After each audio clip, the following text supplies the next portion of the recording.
Sebanyak 6,144 kes remaja hamil direkodkan dari 2023 hingga Mac tahun ini.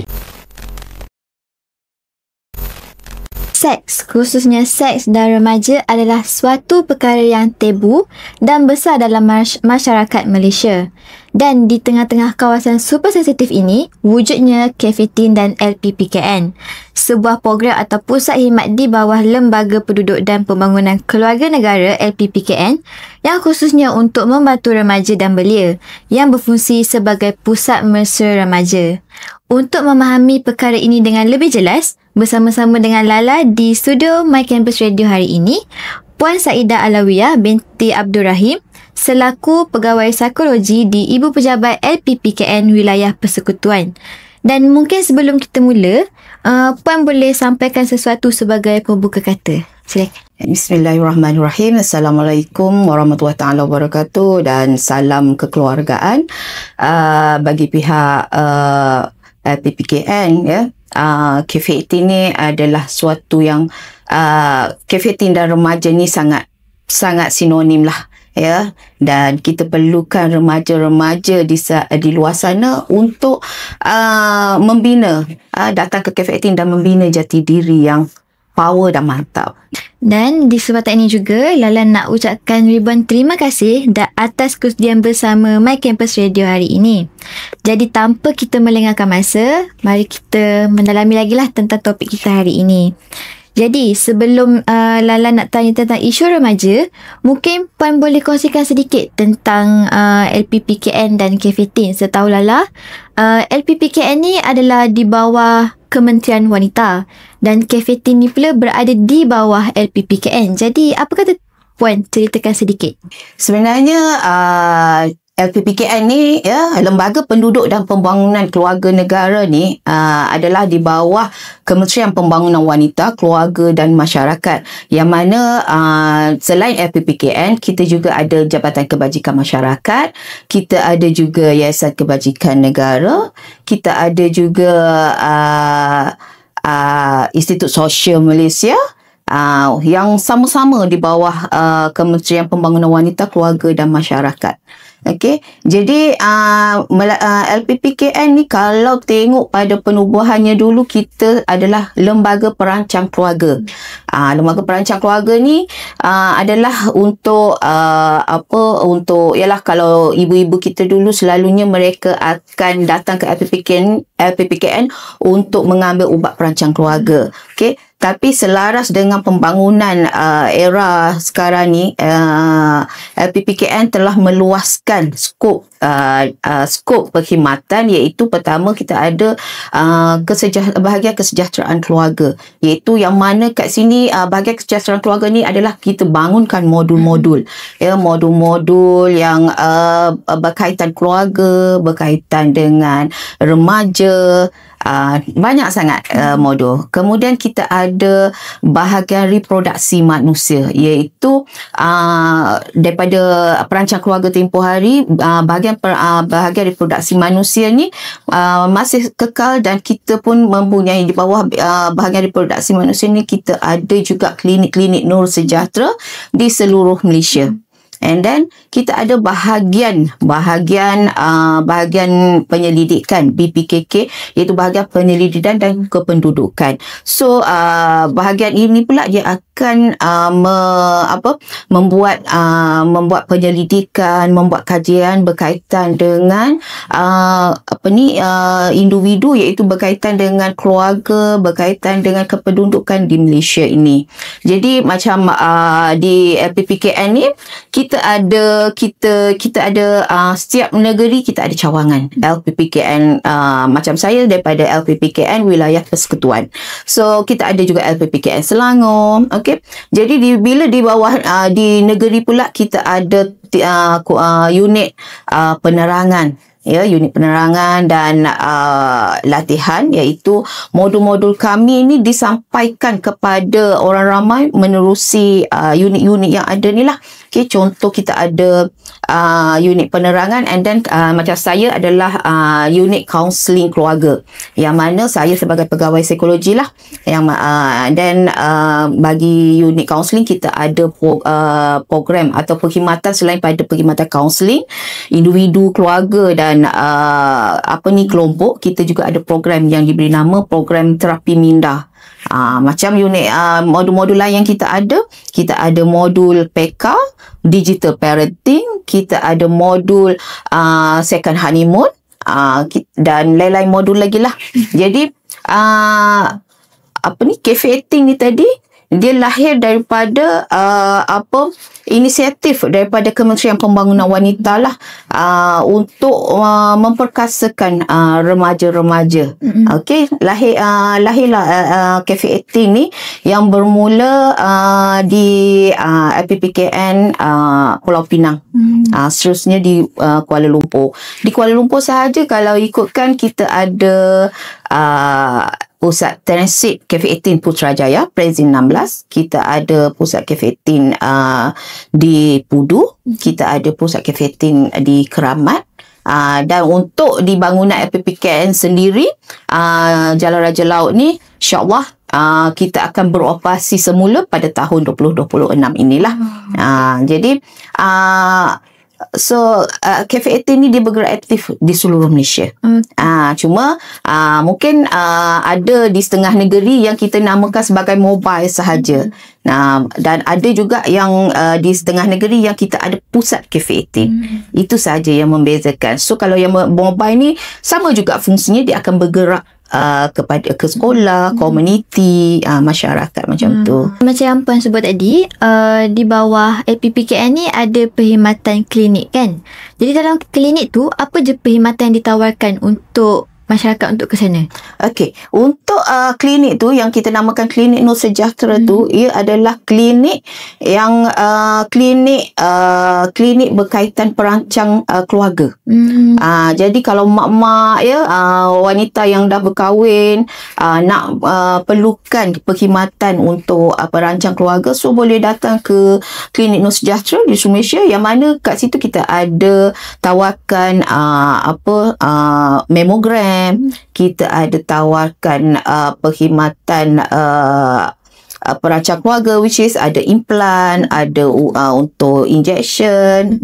So kita boleh dapat konsultasi daripada doktor-doktor yang terlatih di situ. Okay. Jadi klinik tu secara berbayar ataupun secara percuma? Okey, klinik tu bila kita datang untuk ke sana untuk dapatkan perkhidmatan, dia adalah secara berbayar lah. Okay, macam mamogram sekarang ni, LPPKN sedang promosikan mamogram ni untuk wanita yang 40 tahun ke atas, untuk untuk langkah awal mengesani kanser payudara. Untuk mamogram 40 tahun ke atas lah. Okay. Kalau yang nak pakai implan, implanon ni, so boleh datang, boleh dapatkan maklumat di Google ke dulu, atau boleh call klinik-klinik yang berdekatan lah, klinik Nur Sejahtera yang berdekatan dengan tempat tinggal. So untuk pasang IUCD ke, untuk dapat injection, silakan. Kembali kepada soalan tentang Cafe 18 lah. Okay. Jadi setahulah Cafe 18 ni dah beroperasi selama 19 tahun. Betul. Sejak daripada tahun 2006 kan? Betul. Jadi apa kejayaan utama yang pernah Cafe 18 lakukan sepanjang proses perkhidmatan diorang ni? Okey. Sebenarnya melalui Cafe 18 ni sebenarnya apa yang kita nak adalah bagaimana remaja-remaja ini berjaya membawa diri individu itu tersebut ke pesada yang lebih luas.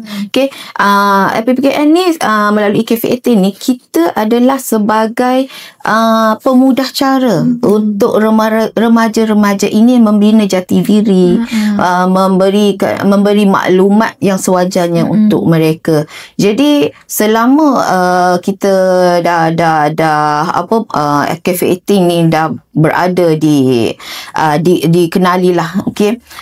Sebenarnya kita dah melahirkan ramai remaja-remaja yang sekarang ni berada di orang kata mungkin boleh dijadikan contoh sebagai ikon-ikon yang pelbagailah dalam bidang kepakaran masing-masing. Ada yang sekarang telah berjaya sebagai pegawai tadbir diplomatik, okey, ada secara individu lah, okey, ada yang telah berjaya menubuhkan company mereka sendiri, okey, bermula daripada mereka menjadi ahli Cafe 18. Okay. Jadi Lala nak tahulah, macam Lala go through website and IG, Lala tengok yang ahli-ahli Cafe 18 ni sendiri muda macam Lala juga. Jadi Lala nak tahu, adakah ahli-ahli Cafe 18 tu berasal daripada pegawai LPPKN ataupun daripada pelajar-pelajar universiti? Okey. Untuk Cafe 18 ni sebenarnya dia punya tema adalah dari remaja kepada remaja. Ya, bila daripada remaja dia tahu bagaimana nak adapt dengan remaja. Apa yang trending sekarang. Okey. So bila remaja ke remaja, mereka senang berbicara. Berkongsi apa yang diorang nak ni kan. So mungkin dari segi sekarang remaja sekarang bahasanya kan, apa minat yang sama ke, mungkin sekarang remaja dia suka K-pop ke kan, lagu-lagu trending sekarang. So dari situ mereka boleh berborak, boleh bercerita lah. Itu yang pentingnya. Okey, jadi untuk Cafe 18 ni selalunya untuk pegawai tetap kita akan adalah macam saya sebagai penyelaras, okey, and then di bawah saya akan ada seorang pegawai pembangunan masyarakat lah, penolong pegawai pembangunan masyarakat yang untuk membantu saya untuk menyelaras Cafe 18 ni lah. And then di Cafe 18 sendiri kita ada kita panggil TE, Teen Educator. Tapi mereka adalah My Step. Okey, yang mereka setiap kalau di wilayah ni kita ada 2 TE lah. Di Pudu kita ada 2 orang, di Keramat kita ada 2 orang, di Putrajaya pun kita ada 2 orang My Step yang kita namakan TE. Okey, Teen Educator. So Teen Educator ini bila mereka berada, mereka sebagai penghubung lah, dan mereka sebagai penggerak sebenarnya. So TE ini memainkan peranan penting. Peranan penting macam mana? Sebab mereka yang akan deal. Kita bagi tugas pada mereka untuk deal dengan sekolah, untuk deal program dengan masyarakat. So idea-idea itu adalah daripada mereka, dan kita sebagai pegawai kita akan pantau. Menyelaras. Jadi macam di Putrajaya sekarang ni kita ada TE Jannah, kita ada di Pudu TE Haris dengan TE Fatini, di Keramat kita ada TE Sabrina dan TE Wina. So mereka ni lah yang akan bergerak ke sekolah, bergerak membuka booth-booth, ya. So kami sebagai pegawai yang tetap akan membantu mereka semualah. Jadi apa yang membezakan LPPKN dengan Cafe 18 ni sebenarnya? Okey, di Cafe kalau LPPKN tu kita adalah keseluruhan lembaga penduduk dan pembangunan keluarga negara tu adalah keseluruhan melambangkan keseluruhan perkhidmatan kami, anggota kami lah. Tapi Cafe 18 tu adalah sub, tapi mereka ada sebahagian daripada LPPKN tu sendiri, sebab Cafe 18 tu wujud melalui LPPKN, di bawah LPPKN. So ia adalah satu simbol yang simbol remaja yang sangat yang kita nak remaja yang aktif, cergas dan cemerlang kat situ. Saya ada tengok juga yang Cafe 18 ni selalu buat program seminar ataupun sesi kaunseling untuk remaja-remaja kat luar sana kan. Jadi apa sebenarnya tujuan aktiviti dan program tu dijalankan untuk remaja-remaja ni? Okey, kalau ikutkan Cafe 18 ni sebenarnya Kalau kita kenal KF18 tu, KF18 tu dia untuk remaja. Kita sasarkan remaja yang berumur 13 tahun sehingga 24 tahun. Iaitu yang mana 13 tahun ni adalah remaja yang baru nak meningkat ke usia remaja lah, masuk sekolah sekolah menengah. Betul kan? Okey. So bila kat situ, bila remaja-remaja ini sebenarnya, bila mereka meningkat remaja, mereka nak identiti sendiri. Betul. Kan? Mereka mungkin bila mak ayah cakap A, mereka tak nak A. Mereka nak B or C or D. Betul. Kan?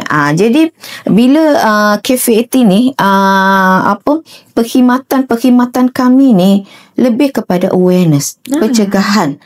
Pencegahan. Sebab di komponen pusat remaja KF18 ni, kita ada aktiviti pendidikan dan pembangunan kemahiran. Okay. And then yang keduanya, kita ada perkhidmatan kaunseling remaja. And then yang ketiganya, khidmat nasihat kesihatan reproduktif remaja. Itu yang kita ada komponen dalam KF18 tu sendiri. Iaitu yang mana kalau khidmat nasihat kesihatan reproduktif remaja ni, kalau contohlah remaja perempuan, period dia tak teratur kan, so boleh jumpa doktor. Kita ada doktor. Kalau remaja, bila dia masuk usia remaja, ada perubahan pada diri kan, contoh jerawat yang teruk apa semua, so datanglah jumpa doktor kita untuk dapatkan khidmat nasihat macam mana nak bantu dia apa semua. Kalau dari segi perkhidmatan kaunseling lah, perkhidmatan kaunseling, macam saya sendiri akan bertugas di KF18 sebagai pegawai psikologi. So kita bantu remaja-remaja yang mempunyai isu dalam kehidupan mereka. Contoh isu pembelajaran, isu keluarga, isu kendiri, macam-macam isu yang kita hadapi di sana lah. Okay. And then aktiviti pendidikan dan pembangunan kemahiran. So kat situ kita akan buat program. Contoh di KF18 sendiri, kita ada Tingkuk. Bila remaja datang ke kafe tersebut, ada aktiviti bulanan kita kat situ, akan ada Tingkuk, Talk. And then dari segi kerohaniannya, kita ada kat situ Teen Active. Macam contoh baru 17 hingga 19 Oktober tempoh hari, kita buat satu camp sempena cuti sekolah. Camp Jom Jadi Power. Ya. So penglibatan daripada KF18 di ketiga-tiga KF18 ni kita buka. Kita buka kepada remaja untuk mendaftar program tersebut selama 3 hari 2 malam. So kita bawa mereka ke janda baik. So bersama-sama kita akan buat aktiviti. Bagaimana mereka nak bangkit, bagaimana mereka nak bina jati diri, bagaimana mereka nak memberi fokus. Itu kita masukkan dalam aktiviti pendidikan dan pembangunan kemahiran. Di samping program-program di sekolah tu, ya, di sekolah kita fokuskan kepada reproduktif remaja. Jadi kat situ kita akan ajarlah mereka topik-topik dalam modul yang dibina untuk remaja, dibangunkan untuk remaja. Contoh, I'm in control, remaja SRH, social reproductive health untuk boys. Jadi itu yang kita masuk kat situ, kita bagi awareness kat situ. Kalau jadi macam ni apa? Dia mengikut trend sekarang lah, macam trend sekarang kan bully, gadget, porno. So akan ada permintaan daripada sekolah-sekolah. Okey, terangkan kepada anak-anak remaja ni, anak-anak sekolah ni, apa isu bully. Kalau trend sekarang tempoh hari isu bully. So sekolah akan masuk untuk dapatkan ni lah, kita bagi tahu untuk bully, isu bully. Jadi sekarang kita masuk ke topik kita, iaitu hamil sebelum nikah. Apa langkah seterusnya? Jadi Lala nak share sikit lah. Menurut statistik Kementerian Kesihatan Malaysia, hampir 10,000 kes kehamilan luar nikah melibatkan remaja perempuan berusia 10 hingga 19 tahun setakat tahun 2020 sehingga 2024. Sekaligus menunjukkan peningkatan sebanyak 0.5% bagi tahun 2024. Lebih mengejutkan lagi, pada tahun 2024 sahaja, sebanyak 2,752 kes kehamilan remaja bawah 18 direkodkan di seluruh negara. Okey, jadi sepanjang Cafe Teen dan LPPKN yang mahu membantu remaja yang hamil luar nikah ni, apa sokongan yang ditawarkan oleh Cafe Teen dan LPPKN sendiri? Untuk LPPKN dan juga Cafe Teen, kita selalunya kita bagi intervensi awal lah. Ya, macam kita masuk sekolah daripada modul kita sendiri, kita tekankan tentang kehamilan tak selamat, ya, tentang reproduktif itu sendiri, ya. Itu kita dah bagi tahu dah apa sentuhan selamat, apa sentuhan tak selamat, apa berlaku sekiranya berlaku kehamilan, apa yang kita juga letakkan kita ajar mereka, okey, abstinent, okey, katakan tidak pada kehamilan, kehamilan sebelum berkahwin dan sebagainya. Itu yang kita fokuskan. Dan dalam perkhidmatan kaunseling itu sendiri pun, bila kita buat kelompok dengan adik-adik ni, kita akan tengok kita akan discuss juga isu-isu ni. Okey, ya, kadang-kadang remaja dia akan berkongsi, saya ada girlfriend, saya ada boyfriend, so boyfriend saya gini. So bila dalam sesi kita akan selitkan juga, okey, apa sekiranya benda ni berlaku, apa yang adik-adik ni kita tanya. So kita menerokanlah dalam sesi itu. So yang penting awalannya adalah intervensi awal, pencegahan awal itu lebih penting. Ada tak macam remaja yang bawah umur yang pernah approach puan untuk macam minta sesi kaunseling disebabkan benda ni terjadi kepada diri mereka? Pernah tak? Yes. Kalau selama saya bertugas lah, banyak kes-kes yang macam ni lah. Okay, mungkin yang paling latest, remaja yang dah bertahun dia buat, dia tawarkan perkhidmatan seks, ya, tawarkan kepada sesiapa sahaja tanpa pengetahuan mak ayah. So sangat menyedihkan sebab mak ayah tak tahu.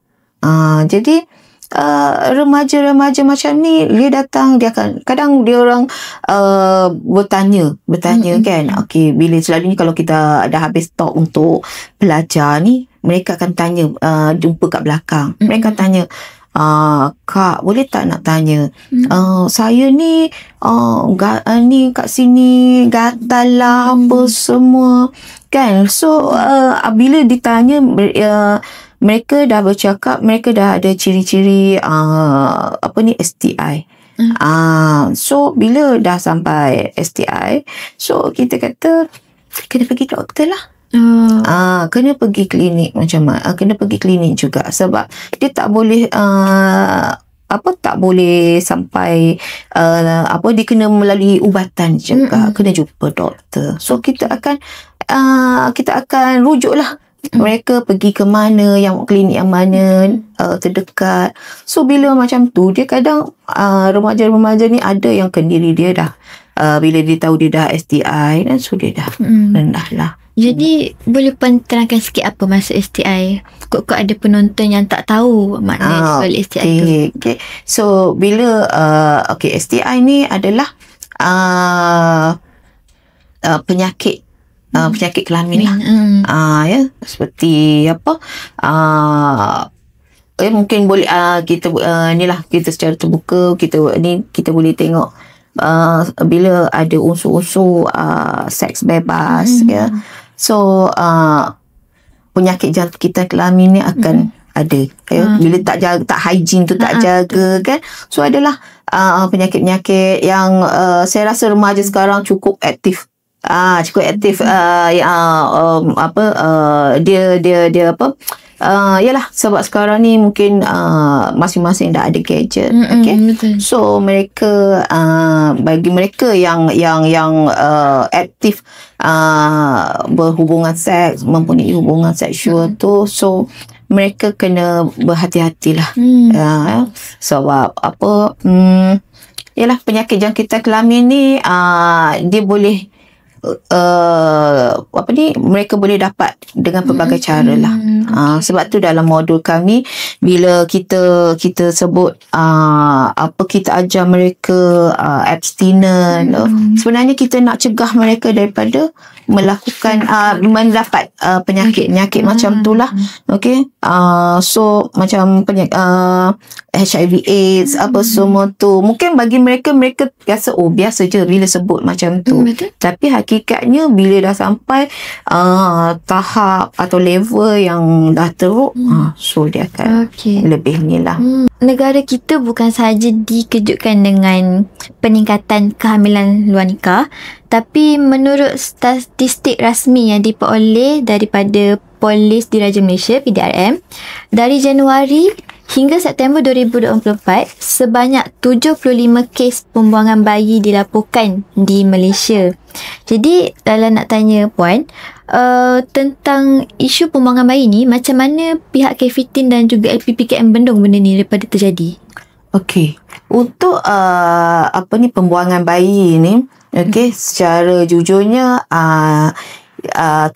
kes ni selalunya di bawah Jabatan Kebajikan Masyarakat lah, mana mereka ada pegawai pelindung, tim JKM tu sendiri yang akan take part isu-isu berkaitan pembuangan bayi, selain pada polis. Okay. Di LPPKN, so di LPPKN melalui KFITIN, kita akan highlightkan isu-isu tu juga. Ya, macam mana kita highlightkan reproduktif ni, pendidikan reproduktif ini. So itulah yang kita highlightkan kepada remaja-remaja, ya. Jika hamil, bila kita letakkan sepadan, jangan lakukan hubungan seks apa semua. So jikanya ada, kita akan highlight mengapa kita buka minda mereka. Sekiranya hamil, apa yang perlu dibuat, kita bagi awareness jugalah.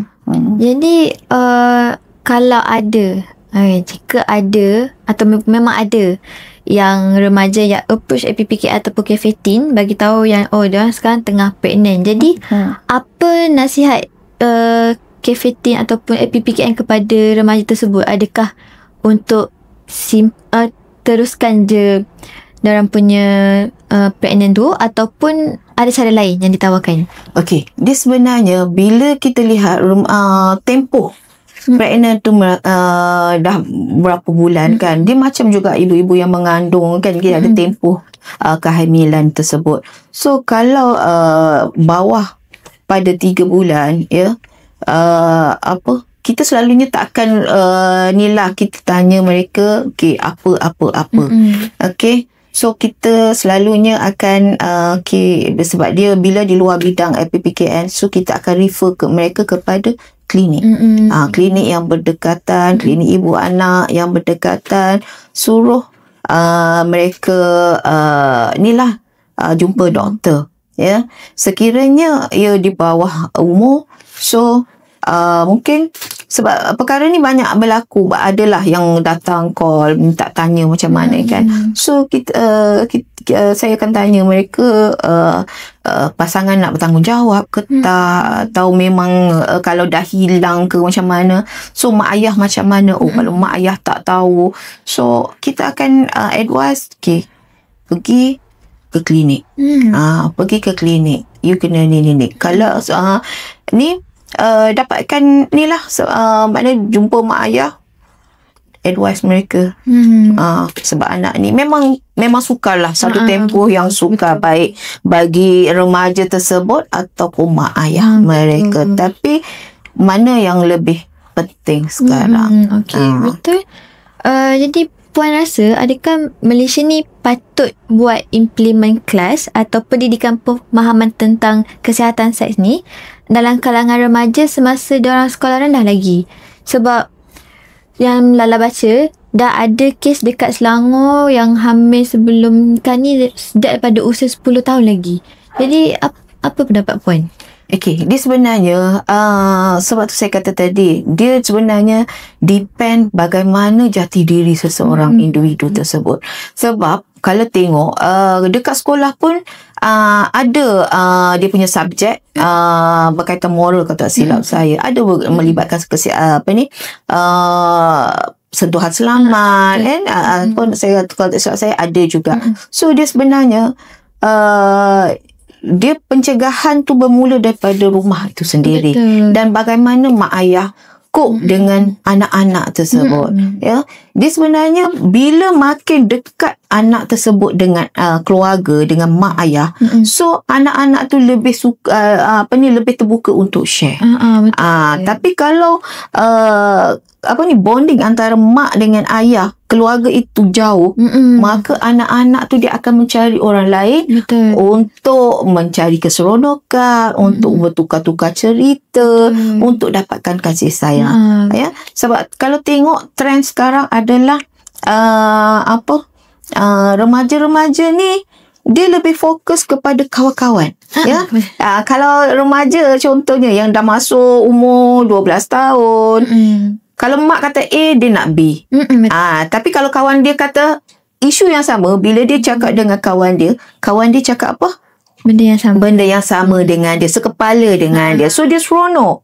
Dia berasa dihargai. So kat sini adalah bagaimana mak ayah di rumah, pencegahan di rumah itu bermula. Bonding di rumah itu bermula. Itu yang step pertama. Betul. Di sekolah ni one off je.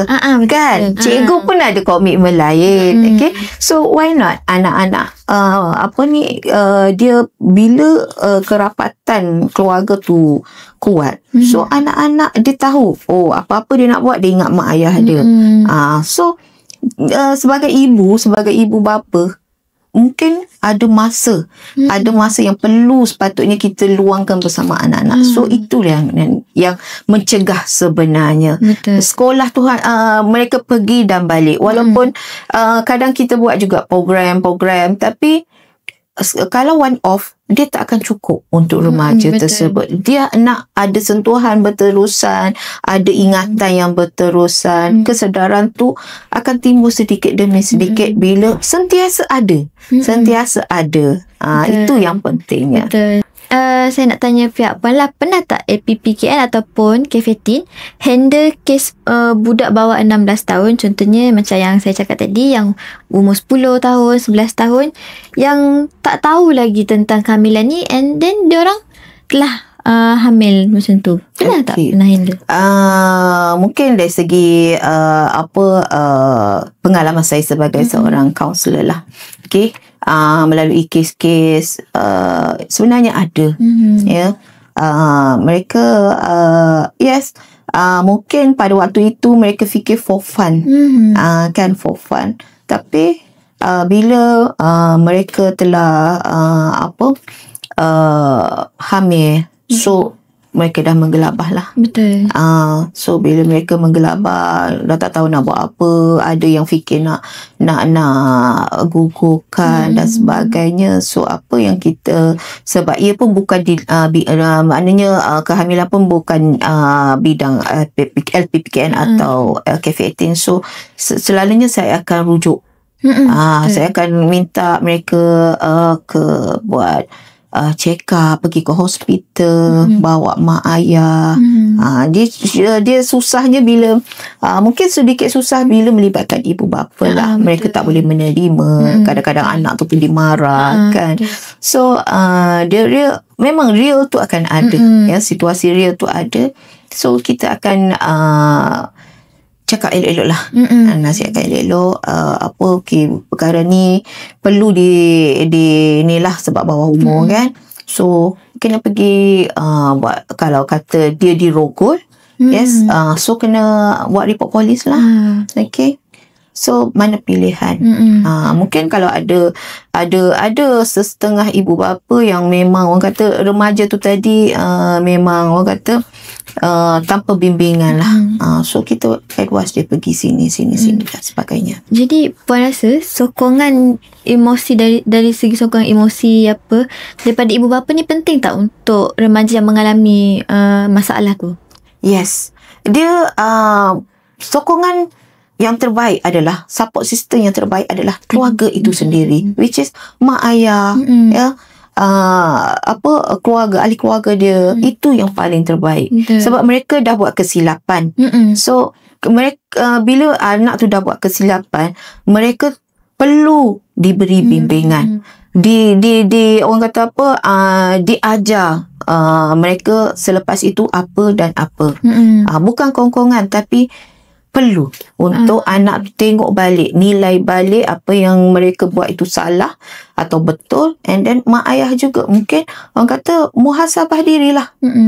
Mengapa benda ni berlaku. Yes. So walau macam mana buruk sekalipun, itu tetap anak mereka, keluarga mereka yang perlu diberi sokongan, diberi kasih sayang yang sewajar. Jadi ada soalan lagi.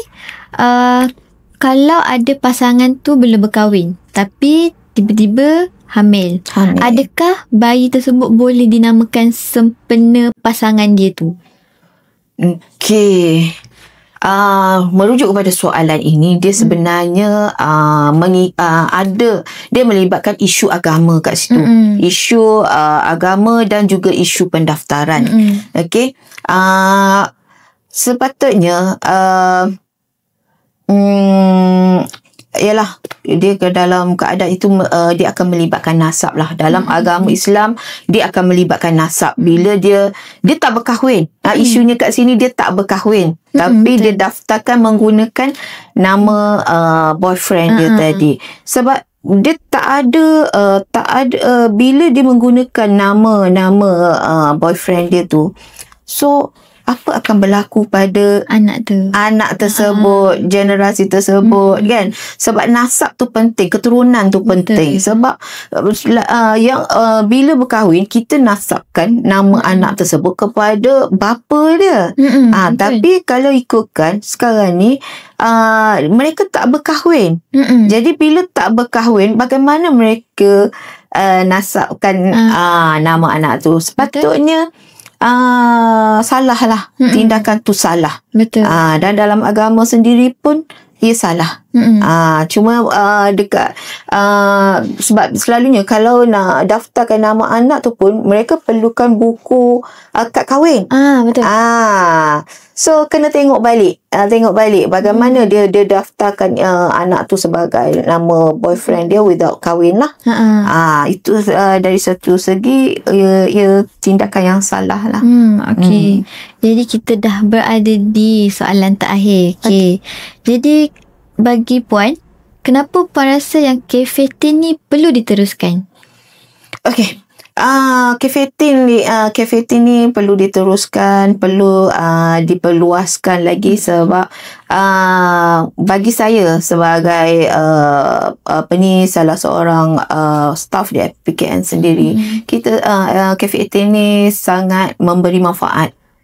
Sangat memberi manfaat kepada anak-anak kita sendiri, remaja-remaja di luar sana juga, ya. Sebab apa, di situ K15 ni kalau anak-anak transit, ya, habis sekolah tak ada tempat mereka nak pergi, so Cafe 18 tu mereka boleh datang ke Cafe 18 sebenarnya. Sebab macam contoh di Jalan Raja Laut sebelum ni, anak-anak remaja, anak-anak staff sendiri sementara menunggu mereka ada kelas lain ke atau menunggu mak ayah mereka akan berada di Cafe 18 tu, buat aktiviti bersama-sama TE. Mereka boleh membaca, mereka boleh tengok komputer, mereka boleh buat kerja sekolah kat situ, macam-macam aktiviti. So bila mak ayah daftarkanlah anak mereka sebagai sahabat Cafe 18 yang mana mereka boleh masuk terlibat dengan aktiviti Cafe 18 ni bila-bila masa sahaja. Dan Cafe 18 ni sebenarnya salah satunya kita nak ajar mereka bagaimana nak memperkasakan diri, cari jati diri. bagaimana nak bentuk mereka menjadi seorang remaja yang kuat, yang cemerlang. So kat situlah sebenarnya Cafe 18 tu sangat perlu. Malah Cafe 18 ni sebenarnya sentiasa kalau saya boleh share sentiasa menjadi perhatian untuk dilawati. Dilawati oleh delegasi luar negara, dilawati oleh universiti, college atau agensi-agensi yang berminat dengan Cafe 18. So mereka tengok apa aktiviti yang ada di Cafe 18. Ya, macam contoh tempoh hari saya FPPKN Wilayah Persekutuan menerima delegasi daripada negara luar dan mereka melihat bagaimana Cafe 18 ni boleh beroperasi.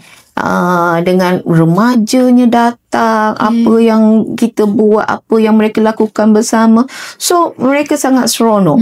Ya, sebab kat situ kita ada remaja, waktu mereka datang tu remaja boleh jamming, remaja boleh datang main carom ke, tengok ni apa semua aktiviti tu. So mereka terkejut sebab remaja ni sangat aktif. Sangat seronok berada di situ. So kelas discussion tentang homework sekolah pun mereka boleh share kat situ. Saya sangat syurkan untuk remaja-remaja di luar sana maupun di college datang ke Cafe 18 FPPKN. So daftarlah sebagai ahli yang mana boleh memberi banyak manfaat untuk mereka. Okay, mungkin sebelum kita menutup, mungkin Puan nak bagi sepatah dua kata lagi untuk remaja yang di luar sana yang mungkin rasa macam diri dia nak terjebak dalam perkara-perkara macam ni. Mungkin Puan boleh bagi sedikit nasihat sebagai seorang ibu lah, kata kan. Okay, untuk adik-adik remaja di luar sana, ya, dalam dunia yang moden sekarang ni, kita dalam era digital semua kan. So adik-adik mungkin boleh bina sempadan dalam kehidupan. Apa yang baik, apa yang buruk sebenarnya kita boleh fikir. Dan carilah diri sendiri, jadi diri sendiri, cari diri sendiri supaya kita boleh maju, ya, boleh maju ke hadapan, mengejar cita-cita dan impian kita, ya. Mungkin apa yang boleh saya katakan, pembelajaran tu sangat penting, ya. Pelajaran tu sangat penting sebab tanpa pelajaran kita tak akan ke mana. Ya, kita mungkin tak boleh nak bina diri kita, tapi kita guna akal kita yang Allah bagi ni untuk kita bentuk diri kita menjadi seorang remaja yang aktif, seorang remaja yang cemerlang dan remaja yang boleh jaga diri sendiri. Okey, itu saja. Okey. Jadi terima kasih kepada Puan Saedah Alawiyah binti Abdul Rahim atas perkongsian yang begitu berharga. Isu kehamilan sebelum nikah bukan sahaja menuntut perhatian tetapi juga keprihatinan kita semua. Apa yang lebih penting, golongan ini perlu diberikan peluang kedua, sokongan moral dan bimbingan yang betul supaya mereka mampu membina kehidupan yang lebih baik. Semoga perbincangan ini membuka mata kita bahawa setiap remaja berhak mendapat sokongan, bukan penghakiman. Dengan kerjasama masyarakat, keluarga dan agensi seperti FPPKN, kita mampu mengurangkan stigma dan memberi harapan baru kepada mereka yang terkesan. Jadi sekian sahaja daripada Lala. Semoga bertemu di hari lain, waktu lain dan lain topik perbincangan. Jangan lupa like, komen dan share. Hanya di My Campus Radio. Jom berubah bersama. Bye!